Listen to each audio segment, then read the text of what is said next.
In certain old archives, what matters most is not what was written, but what was left blank. On pages yellowed by time, there are names carefully aligned, exact dates, firm signatures, and then, suddenly, an abrupt silence. This is how the records of the Redmarsh clan came down to us, complete to the point where they ceased to be. The year was 1878. The region known as Redmarsh Hollow lay far from trade routes, surrounded by dense marshes, permanent mud trails, and a landscape that seemed to swallow sound. It was a territory where night fell early, not by the clock, but by feel. Fog gathered close to the ground like a heavy sheet, and the light from lanterns rarely penetrated more than a few feet. The Redmarshes were an old family in that area. They were neither aristocrats nor paupers. They lived off what the land provided, maintained silent agreements with travelers and temporary workers, and had a curious reputation. They were reserved, organized, and deeply ritualistic in their habits. Everything about them followed a strict, almost ceremonial order, recorded not only in oral accounts but also in household notebooks, grocery lists, and meeting notes. The patriarch, Elias Redmarsh, appears in tax documents and records of purchases of oil, iron, and thick fabrics. His wife, Margaret, is mentioned in baptismal books and in a rare partial diary, found decades later in a false bottom of a dresser. The children, 5 in all, appear only as repeated names, always in the same order, always in the same handwriting, as if someone had made an effort never to break the pattern. The surrounding community accepted the Redmarsh family with a mixture of respect and distance.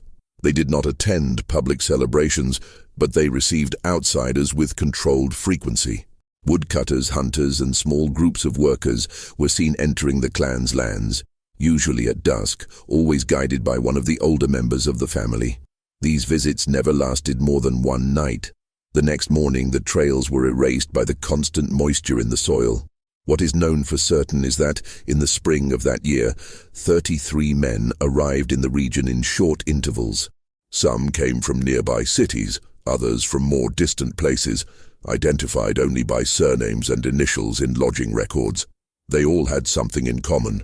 They were last seen following the Redmarsh family into the interior of the property, carrying lit lanterns, simple backpacks, and the expectation of an agreement that was never formalized on paper.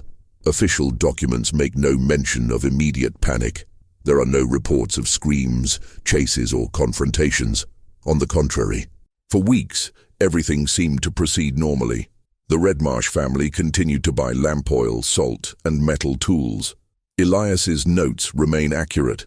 No line seems out of place. Until, in a local record book, a short, almost unassuming note appears in the margin, "No return confirmed." There are no names associated with this phrase. There is no explanation. Just a solitary, out-of-place note that interrupts the continuity of the records. Even stranger is the final detail found in an inventory made years later. None of the 33 lanterns were recovered.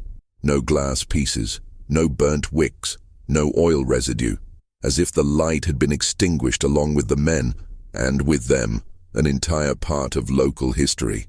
This is where the archives begin to fail, and this is exactly where the Redmarsh case really begins. To understand why those 33 men agreed to cross the mud of Redmarsh Hollow at dusk, one must look at what the era produced in abundance. Necessity. 1878 was a year of hard work and little room for choice.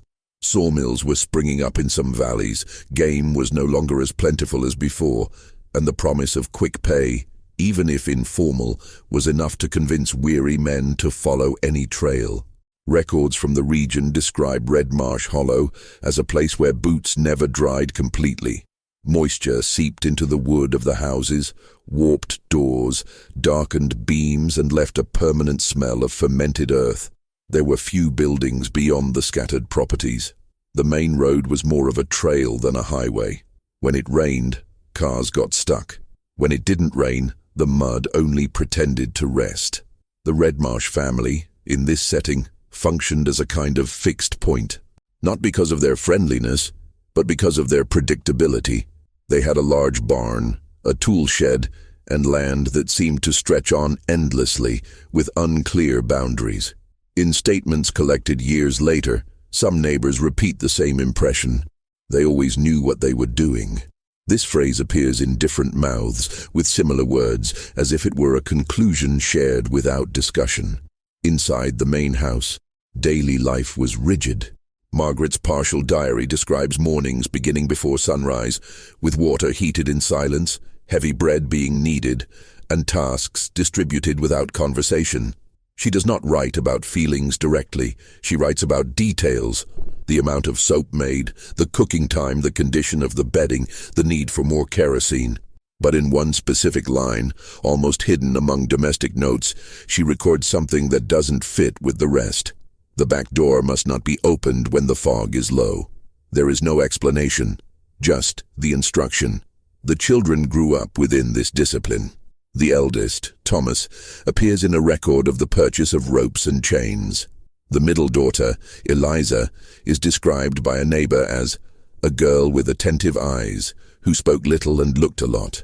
The youngest, Samuel, is mentioned in a letter from a traveler as the boy who turned off the lamps one by one before any man had finished eating. And then there was the trial room. The name does not appear as such in official documents. It first appears in later accounts as a nickname that circulated quietly, spoken with hesitation. Test room, place where they made the man show who he was. No one describes precisely what happened there because almost no one claimed to have seen it, but many claim to have heard it. The most consistent detail in the testimonies is the sound, furniture being dragged around inside the house on specific nights, as if something heavy were being pushed across the floor. A neighbor, Amos Keller, stated in 1894 that on certain foggy nights, he heard spaced-out knocks, like wood against wood, coming from the direction of the property. He didn't say it was a scream. He said it was a rhythm, and that the rhythm always ended abruptly, as if someone had remembered that there was a world outside. The presence of outsiders began to become more frequent at the beginning of that year. In Elias's notebook, there are repeated, always dry entries: night work, settlement, cash payment. On one of these pages, there is a symbol drawn next to 3 names, something like an incomplete circle crossed by a line. The symbol does not appear anywhere else. There is no caption. There is no explanation. The 33 men did not arrive together. They came in small waves, 2, 3, 4 at a time. Some stayed at Mrs. Whitcomb's boarding house in the nearest village. Others slept in barns on neighboring farms. All mentioned at some point that they had business with the Redmarsh family.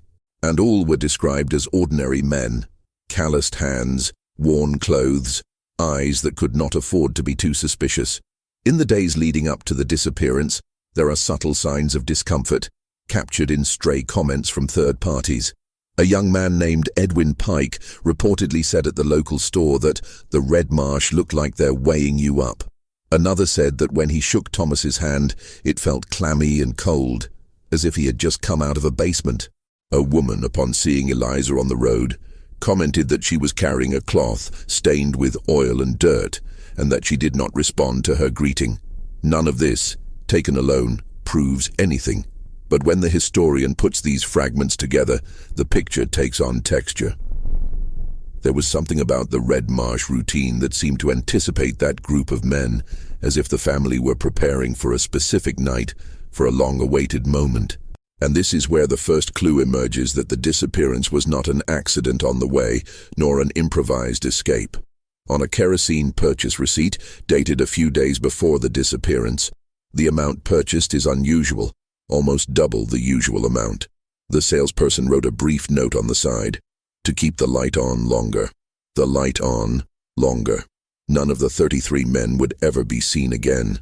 But before that happened, there was one last afternoon when they were seen walking together toward the interior of the property with lit lanterns, like a small river of golden dots crossing the fog, and someone in that family seemed certain that that light would need to last.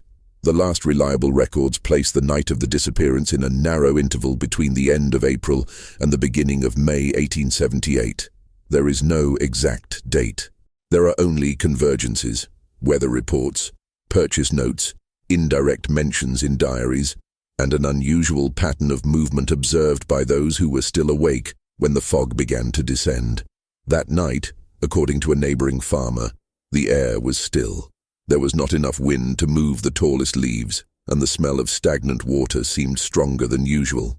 The access trails to the Redmarsh property were damp but firm enough to walk on in single file. It was in this setting that the 33 men were last seen, gathered in small groups, waiting at the edge of the main road. The lanterns were lit even before it got completely dark. This caught the attention of a boy returning with his father from the village. He said years later that it seemed too early for so much light. He said the men did not talk to each other as if they were waiting. They remained close together, adjusting straps, checking wicks, avoiding looking at the big house in the distance. When Thomas Redmarsh appeared, he made no announcement. He just made a short gesture with his hand, and the group began to move. The walk to the main house was short, but the feeling recorded in later accounts is one of time stretching out. One of the men, identified as William Crowe, had written an unfinished letter that same day. It was found folded inside his coat, left at the boarding house. The sentence ends abruptly. They said it's just a formality, a room where the final stroke of the pen indicates that he was interrupted. Inside the property, the routine seems to have followed a rehearsed script. The doors were closed in a specific order. The windows were covered with thick curtains. The kitchen remained lit, but silent. In a statement taken much later, a neighbor claims to have seen Eliza turning off the last outside light with excessive care, as if she knew that no visible reference should remain outside. It is at this point that the documents become fragmented, but not chaotic. There is consistency in the void. What can be reconstructed suggests that the men were led, in smaller groups, into the house, and then to a more remote area, connected by a narrow corridor that does not appear on official floor plans. The so-called trial room was not an ordinary room. From indirect descriptions, it was a windowless space with reinforced walls and a floor that creaked irregularly. The sounds of that night are the most recurring element in the testimonies. No screams, no clear cries for help. What is described are muffled voices, mixed with a kind of low instruction, repeated firmly. A man passing by on the road claimed to have heard something similar to counting. He couldn't say whether it was to organize people or to keep time. He just said it didn't seem like confusion. It seemed methodical. The smell also appears in more than one account.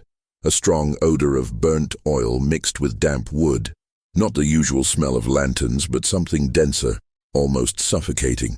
A horse tied at a distance reportedly became agitated for several minutes, pulling on the rope until it injured its neck, before suddenly calming down. The silence that followed was described as absolute, heavy, as if the swamp had decided to hold its breath. Inside the house, the lanterns remained lit for hours. This is confirmed by a technical detail.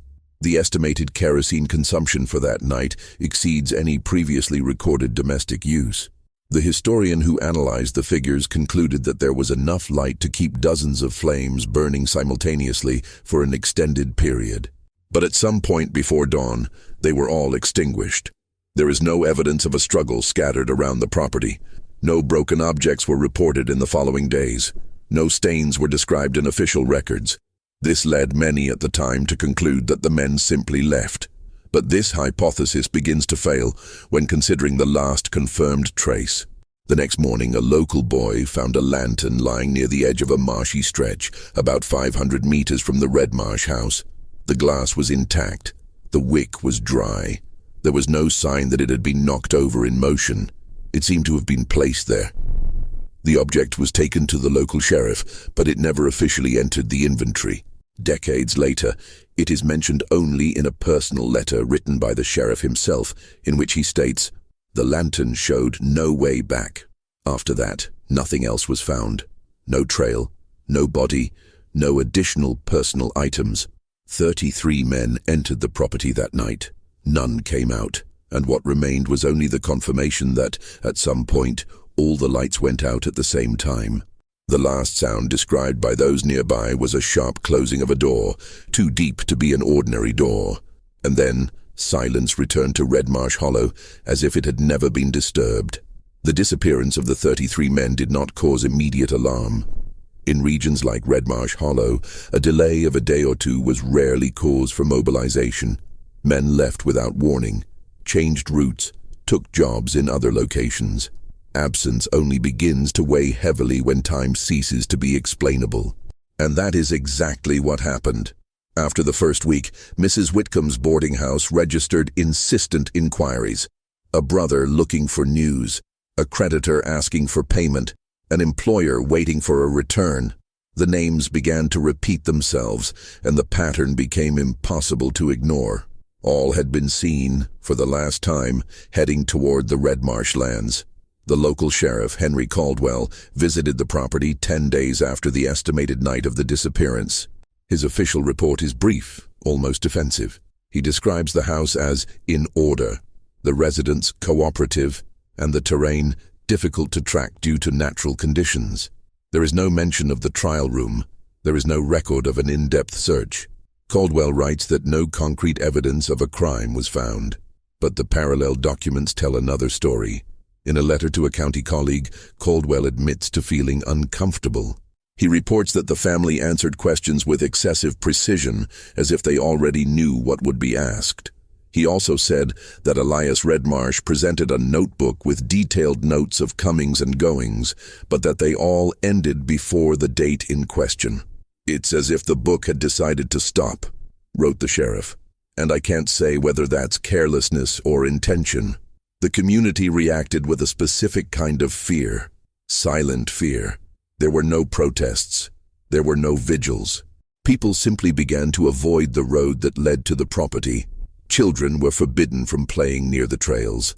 Merchants stopped recording sales to the Redmarsh family, preferring to exchange goods without keeping records. The family continued to exist, but began to be treated as something not to be discussed. Some clues emerged over the following months, always small, always inconclusive. A piece of fabric stuck to a branch, identified as similar to that worn by one of the men. A boot found partially submerged with no internal markings. A persistent smell of oil at a specific point on the property, even weeks after the last visit. None of these discoveries were officially linked to the case. The most disturbing element, however, came from a belated testimony, taken years later from one of the Redmarsh's youngest daughters, now an adult, and living under another surname. She stated that on that night the trial room was not used to judge the men, but to measure resistance. According to her, Elias believed that certain jobs required men capable of enduring long periods of confinement, darkness, and silence, not as punishment but as selection. The problem, according to the report, is that something got out of control. She does not mention deliberate violence. She talks about doors that did not open at the right time, about lanterns that consumed oxygen faster than expected, about a miscalculation. The room, designed to test limits, would have turned into a space of gradual suffocation. When they realized it, there was no response from the other side. This version has never been confirmed. It does not appear in any official document, but it explains details that the records cannot ignore. The absence of a struggle, the excessive use of kerosene, the complete disappearance of the lanterns. Above all, it explains why no bodies were found. The swampy terrain, combined with a decision made in silence, would have done the rest. After the incident, the Redmarsh family drastically reduced their contact with the outside world. Shopping trips decreased. Visits ceased. Within a few years, the family began to disappear from the records on their own. Unregistered deaths. Moves with no declared destination. Until the name Redmarsh ceased to appear altogether. There was no trial. There was no public confession. Only the uncomfortable certainty that something deeply human, error, arrogance, miscalculation, had cost the lives of 33 ordinary men. And most disturbing, no one at that time seemed willing to dig deep enough to bring this to light. Decades later, when Redmarsh Hollow no longer appeared on updated maps and the trails had been swallowed up by vegetation, The case came to exist only as a set of boxes in regional archives. Uncovered notebooks, folded letters, incomplete reports. Nothing there screamed for attention. It was an organized silence, typical of stories that never bothered anyone enough. The researcher who gathered these documents at the beginning of the following century wrote in his personal notes that the most difficult thing was not understanding what had happened, but accepting how possible it was that it had happened without reaction.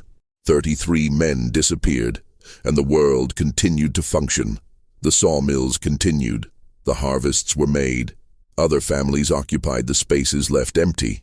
The Redmarsh house remained standing for many years. Photographs taken from a distance show an intact structure, closed windows, and a preserved roof.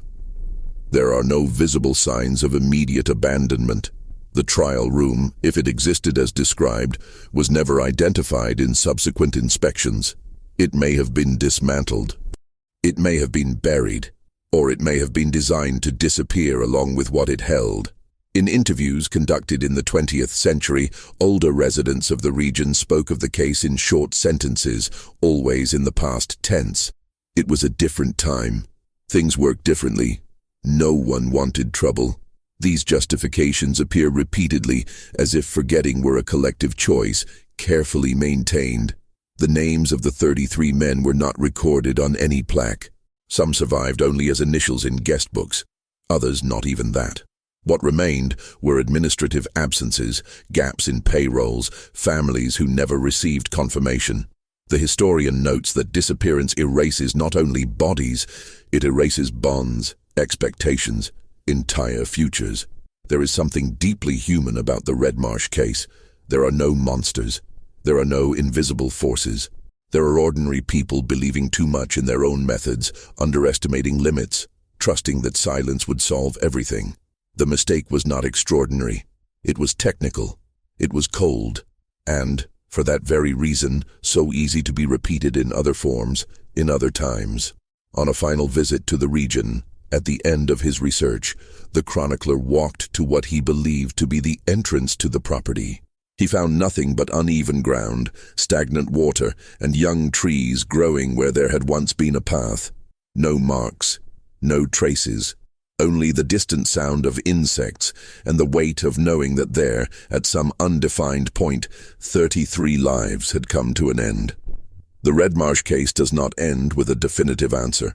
It remains a silent warning, buried under layers of neglect and time. A reminder that sometimes the most dangerous darkness is not the lack of light.